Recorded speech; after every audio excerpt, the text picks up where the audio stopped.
There is a question that follows Princess Leonor everywhere she goes, whispered by tabloids, speculated on by TikTok accounts with millions of followers, and printed as fact by websites that have never spoken to a single person inside the Zarzuela palace.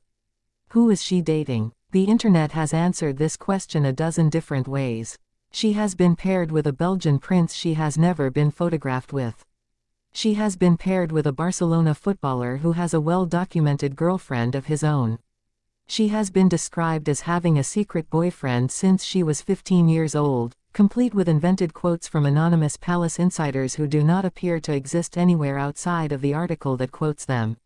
None of it is true, or rather, none of it is verifiable, which in the world of royal reporting amounts to the same thing. And that gap, between how much the public wants to know and how little is actually knowable, is the real story here. Not who Leonor is or isn't dating. Why nobody can tell you, and why, for the future Queen of Spain, that silence is not an accident. It is policy. Start with the plain facts, because there are fewer of them than you might expect. Leonor de Borbón y Ortiz, Princess of Asturias, born October 31, 2005, has never been confirmed in a romantic relationship. Not once. Not at 14, not at 18, not now, at 20. No photograph exists of her with a partner. No statement from Zarzuela has ever addressed her romantic life, because there has never been anything for them to address. Every name that has circulated online, and there have been many, traces back to speculation, not confirmation. This is worth sitting with, because it is genuinely unusual. Her father, King Felipe VI, dated publicly and repeatedly before he married Letizia Ortiz in 2004. There were girlfriends, there were breakups, there was tabloid coverage of his romantic life stretching back to his 20s. Leonor, at an age where her father was already a fixture of Spanish gossip magazines, has given the press nothing. That contrast is not incidental. It is the product of a deliberate strategy, and to understand why that strategy exists, you have to understand what is actually at stake if Leonor falls in love with the wrong person. Spain's constitution, in Article 57, paragraph 4, contains a provision that has no real equivalent in most other European monarchies still operating today. It states that if a person with a right to succession marries against the express prohibition of the king and the Cortes Generales, that person is excluded from the line of succession, along with their descendants. Read that again, because the mechanics matter. This is not a soft social expectation. It is not a tradition that gets bent when public opinion shifts, the way it has in Britain or Sweden or the Netherlands. It is a hard constitutional trigger. If Leonor marries someone that both her father and Spain's parliament formally object to, she can be constitutionally removed from the succession, and so can any children she has. The throne would then pass to her younger sister, Infanta Sofia, or beyond her if necessary. This is not a hypothetical clause sitting unused in old legal text. It is live law, and every person Leonor forms a serious relationship with will eventually be evaluated against it, whether that evaluation is ever made public or not. This is where the comparison to other monarchies becomes useful, because it shows you how much of an outlier Spain's system is. In Britain, since the succession to the Crown Act of 2013, only the first 6 people in line need the monarch's consent to marry, and the penalty for skipping that consent is exclusion from succession, not automatic disinheritance of the whole family line. In Sweden, royals have married partners with no aristocratic background at all, a personal trainer, a reality television contestant, without triggering any constitutional crisis. Norway's crown prince married a single mother with a complicated personal history, and the monarchy absorbed it without legal consequence. Spain's system is structurally more rigid. The Cortes Generales, meaning the full Spanish parliament, has to be involved in the decision, which means Leonor's marriage is not just a family matter or even just a palace matter. It is, formally, a matter of state, requiring the approval of elected legislators representing a country where support for the monarchy itself is far from universal. That last point deserves attention, because it changes the calculation entirely.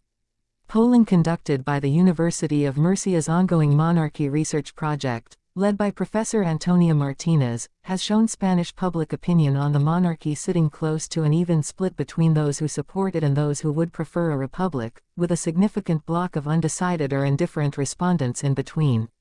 This is not a country where the monarchy enjoys the kind of broad, unquestioned popularity it once did. Leonor is stepping into the role of heir at a moment when the institution she is meant to lead is already fighting to justify its own relevance, weighed down further by the ongoing fallout from her grandfather Juan Carlos's financial scandals and his self-imposed exile. A misstep in her personal life is not just tabloid fodder in this environment. It is ammunition for people who are already asking whether Spain needs a monarchy at all. Every palace communications decision around Leonor has to be read with that pressure in mind. So how does Zarzuela actually manage this? Not through denial, and not through active concealment in the sense of hiding a relationship that exists. There is no evidence of that. The strategy is closer to preemptive minimalism.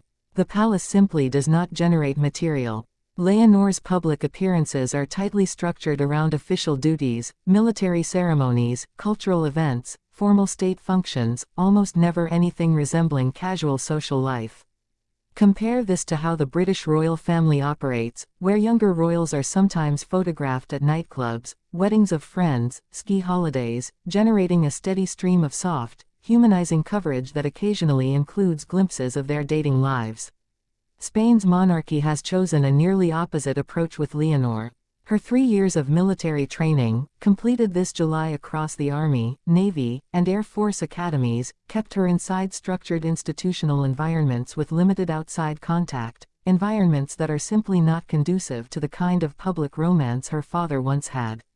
Whether that isolation was designed with her love life specifically in mind, or whether it is simply a byproduct of the military training pathway the palace chose for her, is something no public source confirms.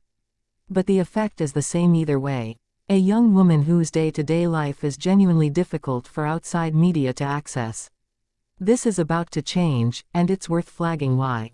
In September of 2026, Leonor is set to begin studying political science at Universidad Carlos III de Madrid. University life is fundamentally more porous than a military academy. Classmates take photos. People talk. The tightly controlled bubble that has surrounded her for 3 years of training is about to be replaced by lecture halls, campus cafes, and thousands of fellow students who are not vetted palace staff. If a relationship does eventually become public, this is plausibly where the visibility starts, not through any announcement, but through the simple fact that university students are harder to keep invisible than cadets in a closed training program.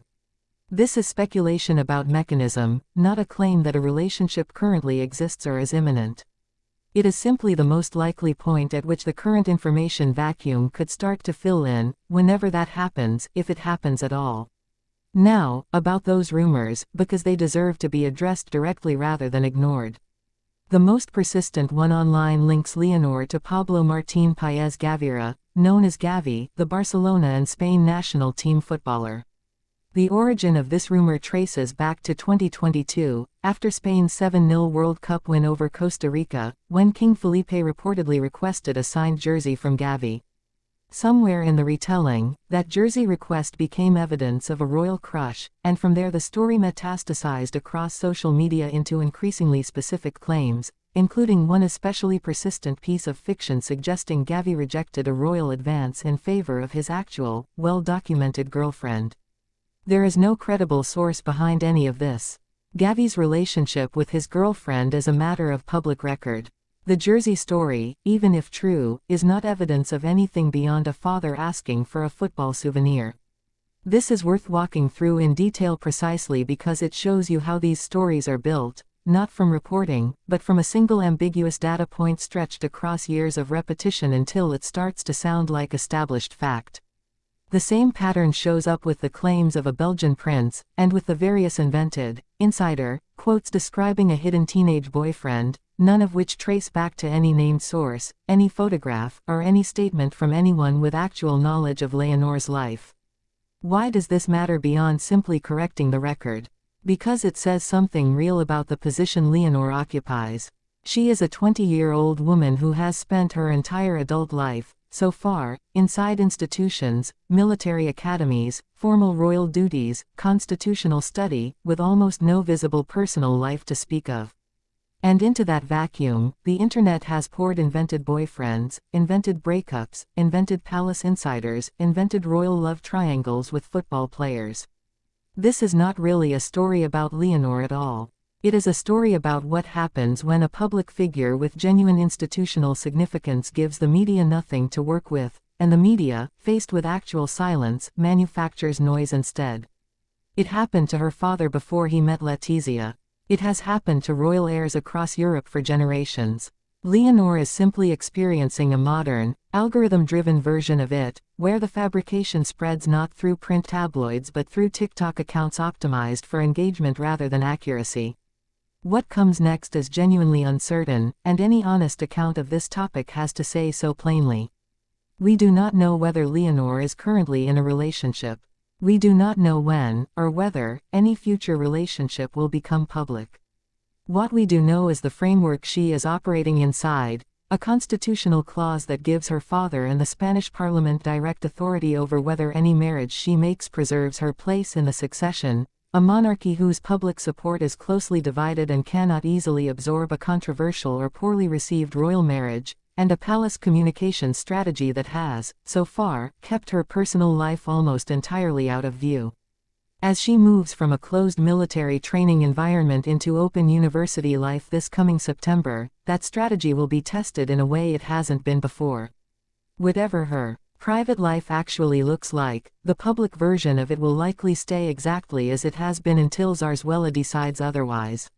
Not because there is something scandalous being hidden, but because, for a future queen in a country still debating whether it wants a monarchy at all, saying nothing has so far been the safest thing to say.